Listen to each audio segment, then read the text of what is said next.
Honestly, I was really having second thoughts if I should create a vlog about the accident that I gotten myself into in Kazakhstan. I mean, it was traumatic and still even is today, but over 2 weeks have passed since the accident. At sa tingin ko, I will do good to people to hear my insights and what I learned after the accident.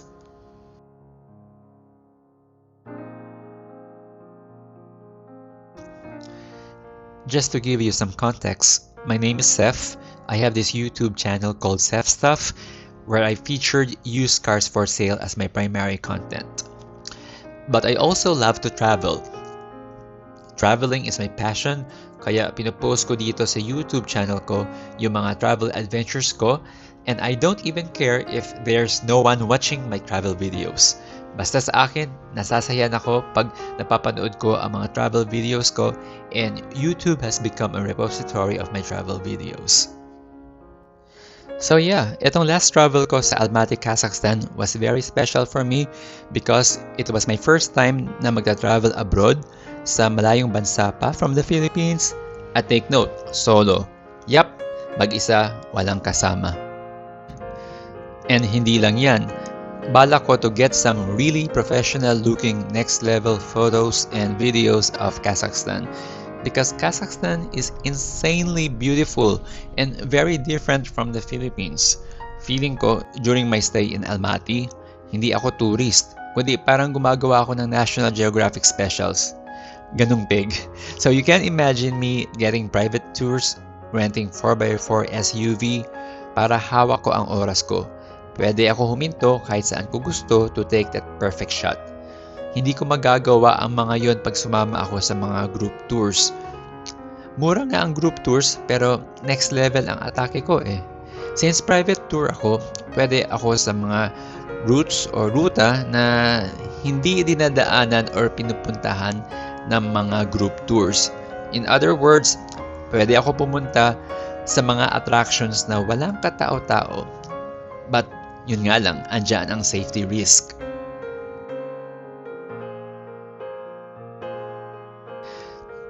At ganun nga ang nangyari sa akin.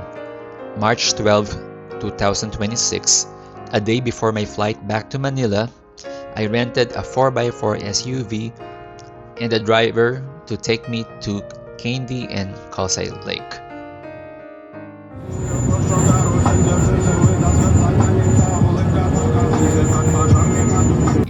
Hi, good morning.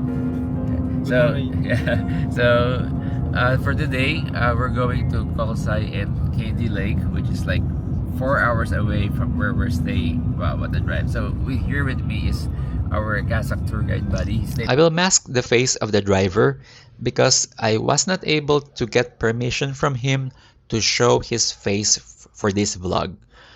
I mean, pumayag siya if my content is about Kandy and Kalsay Lakes, but not about the accident. So better not to show his face na lang. By the way, please feel free to watch some of the videos that I posted so far here in my channel.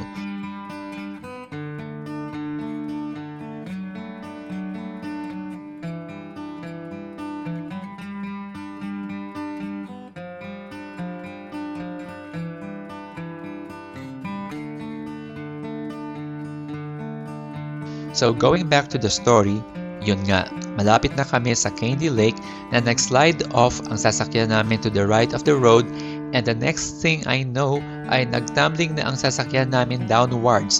Parang Jack and Jill went down the hill and tumbling after. Nakunan ko pa nga ng video. So watch this.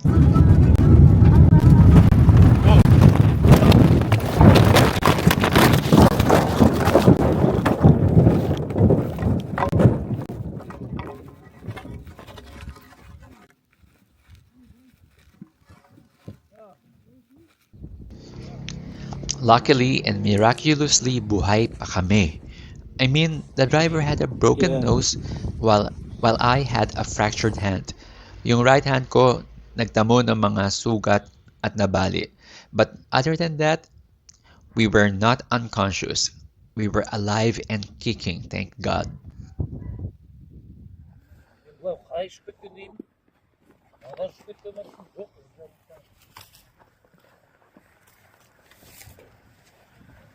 Yeah, I'm, here, take it.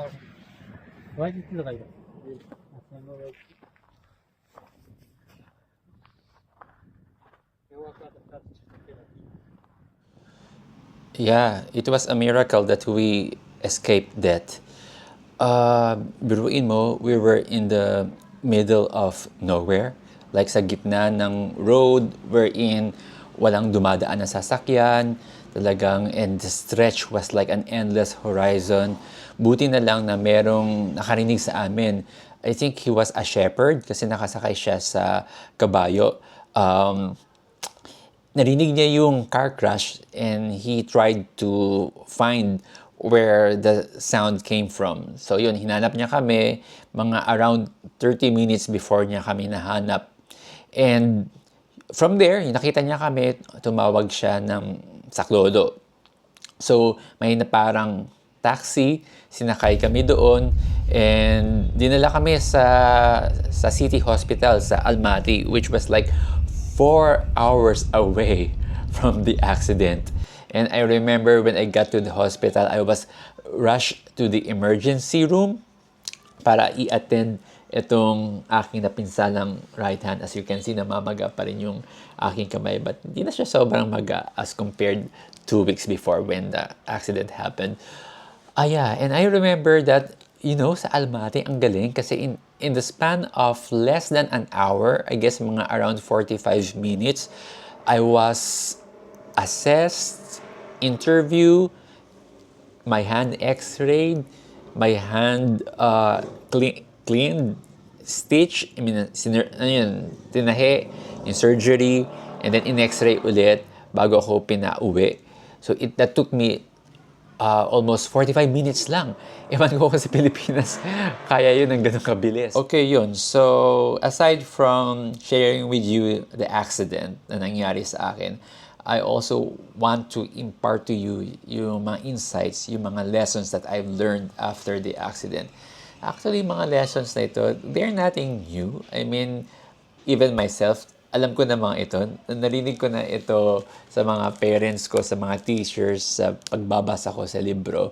And I'm sure, pag sinabi ko to, sasabihin nyo, alam ko na yun eh. Pero yun nga eh, alam natin, pero we were just taking it for granted. So, this is more like of a reminder. So, ano ba itong mga lessons na ito? Well, lesson number 1, seat belts save lives. Kasi, siguro kung sakaling wala akong suot na seatbelt, I'm sure patay na ako. Kwento na lang ako ngayon. Kasi I remember yung nagtumbling-tumbling yung sasakyan. Parang feeling ko nakasakay ako doon sa roller coaster na dumaan sa 3 loops. Pero yung loops parang ang bilis, parang 10 times faster. Talaga yung I remember parang nasa loob ako ng jet planes, umiikot-ikot talaga ako. Ayun, yun. Hindi tumatama yung ulo ko sa bubong ng sasakyan or my feet touching the floor kasi nga naka-seatbelt ako. So, parang nakalutang ako sa space na paikot-ikot, ganun. So, imagine mo yun kung sakaling wala akong seatbelt, para akong binalibag na manika, no? Bugbog sarado ako. It's talagang nakayawan ko. I'm sure talagang patay na ako nun. So yes, please, pag sasakay kayo ng sasakyan, always wear a seat belt. Mapasa harap man kayo o sa likod ng sasakyan, ugaliin nyo po magsuot ng seat belt because you don't know when accidents happen. Lesson number 2, pag biyahe kayo, always get travel insurance. Yes, laging mag-invest sa travel insurance regardless kung malapit lang yung pupuntahan yung lugar o hindi. Basta biyahe kayo, always get insurance, travel insurance. Kasi, then again, hindi nyo alam when accident will happen. So, sa case ko, pasalamat na lang talaga ako na bumili ako ng travel insurance. Alam mo yun, kasi sa akin, yung rule of thumb ko, pag malapit lang, I mean like Asian countries lang. Pag malapit lang sa Pilipinas, Southeast Asian countries, or even Japan, Taiwan, Korea, never ako kumukuha ng travel insurance. Pero pag malayo, like mga 5 hours ang biyahe, I mean yung lipad mo is more than 5 hours, and that's the time na kumukuha ako ng travel insurance. Pero dapat pala, regardless kung malayo o malapit ang biyahe mo, always get a travel insurance. 'Di ba? Kasi mas swerte ako kumuha ko ng travel insurance kasi otherwise, Diyos ko, baka pulubi na ako ngayon. Baka baon pa ako sa utang kasi the travel insurance took care of everything. Like yung hindi naman kami nag-ambulance, but yeah, yung covered yung ambulance. Pero in our case, walang ambulance kasi na makuha. So yung cab na nagdala sa amin to the hospital, yung lahat ng mga medical expenses ko, yung surgery sa hospital, lahat. Wala akong ninabas na pera ni singkong duling. And even the doctors were asking that, if I wanted my surgery done, because iniisip nila na baka kailangan ko pa ng additional surgery sa hand ko kasi feeling nila na yung fracture, baka pag gumaling siya, maging tabingi. May tinatawag dun malunion ata. Yeah, malunion, something like that.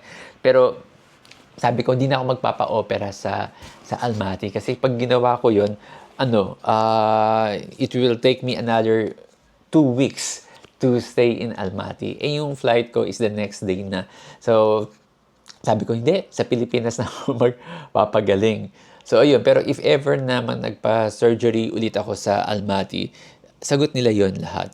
So, even yung pagdala sa akin sa hotel, pati yung pagpunta ko sa airport pa uwi, sagot din nila yon. So, yeah. So, always get travel insurance. Lesson number 3. Ito, I'm not sure kung paano to. Kasi,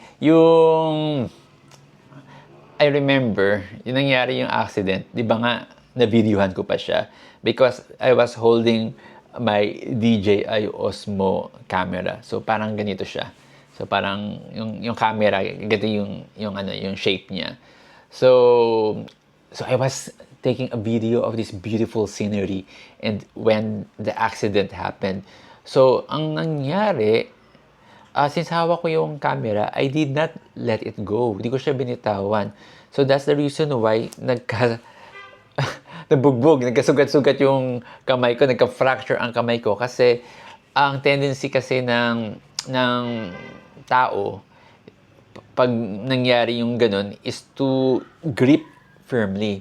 So, ang lesson doon, dapat kailangan mo bitawan. Let go whatever you're holding. Because whatever you're holding, most likely, chances are, siya pa yung makakasakit or even makakapatay sa'yo. But then again, maisip mo pa ba yun when that happened? Kasi human instinct nga, di ba? Pag ganun ang nangyari sa'yo, mas lalo ka mapapakapit. But, conscious, basta at least, as much as possible, matandaan natin, pag sakaling ganun, may nangyaring accident like that, bitawan, kung ano man yung hawak mo. Okay. So, in my case, hindi ko siya nabitawan, kaya ayan, nagkalasog-lasog yung kamay ko. Siguro kung wala akong hawak, baka wala ngang sugat yung kamay ko. If ever man, very minimal. Siguro mga slight scratches lang. And lesson number 4 is to always keep your cool. No, keep calm, focus. Kasi for this one, I will give credit to myself. Kasi nakilala ko ang sarili ko na, alam mo yun, ako pala yung tipo ng tao pag sakaling nagkaroon ng ganyang klaseng sitwasyon or accident, hindi ako yung hysterical type. Hindi ako yung nagpapanik. I wasn't being frantic. I remember during that time, I was quiet, I was silent, but I was very much aware of my surroundings and I was thinking fast. Di ako nagsasalita, but my mind was like very, very active. Yun, I managed to pull myself together and quite easily. Yun. At saka, alam agad ng mind ko kung ano yung gagawin ko next that I have to, attend to my hand, that I have to look for my belongings that matter to me, like my passport, my cell phone, yun. And then, 3, once that's all settled, how to find a way to get out from there. So, yun, I didn't realize na ganun pala ako kasi sabi nga ng doktor na nag-asikaso sa kamay ko, buti nga daw hindi ako nag-breakdown, no? Kasi daw sa iba, pag nalaman nila, pag nag-sink in sa kanila na, hey, I was here in the crash, in the middle of nowhere, na walang kasiguraduhan na may makakakita sa akin agad at makakatulong sa akin agad, siguro nag-breakdown na yung tao. But I have to give myself credit on this one. Yeah, and please, I know mahirap, pero yeah, wag natin hayaan na mag-sink in yung fear, yung panic sa atin. Labanan natin siya and pairalin natin yung mind natin. Actually, madami pa talagang mga lessons na gusto ko rin i-impart or more on insights. Kaso nga lang, mga medyo personal na yun eh. Kumbaga, marami kong napaisip. Marami kong mga musings, thinkings along the way while I was going home. Even until now, while I'm, recovering from my surgery. Pero hindi ko muna i-share yun kasi medyo personal and mga personal beliefs na yun. So, subjective, possible na hindi kayo mag-agree sa mga sasabihin ko. But I'm sure yung mga sinabi ko earlier, mag-agree kayo. Because yung mga sabi kanina, those will save your life. Yeah, guaranteed yun. Okay, so I guess that's it. But don't get me wrong, I will still travel. Actually, after a month, meron na nga akong flight booked sa May and then June. So, and right now is the last week of March. So, promise ko sa sarili ko na dapat before May, this hand must be functioning na makakabuhat na to, makakapagsulat na ito. Kasi I want to travel again. I'm really excited to travel again. So what happened in Kazakhstan will not stop me from doing what I love, which is traveling. Okay, so, oops, nahulog na yung gamit ko.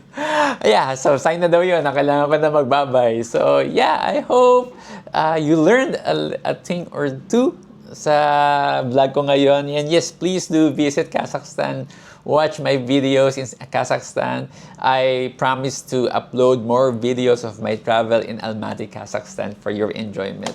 And thank you for subscribing. Sa mga hindi pa nakapag-subscribe, please subscribe to my channel. Ang hirap mag-wave from sa right hand ko. So, sa left na lang. Bye-bye! Ciao!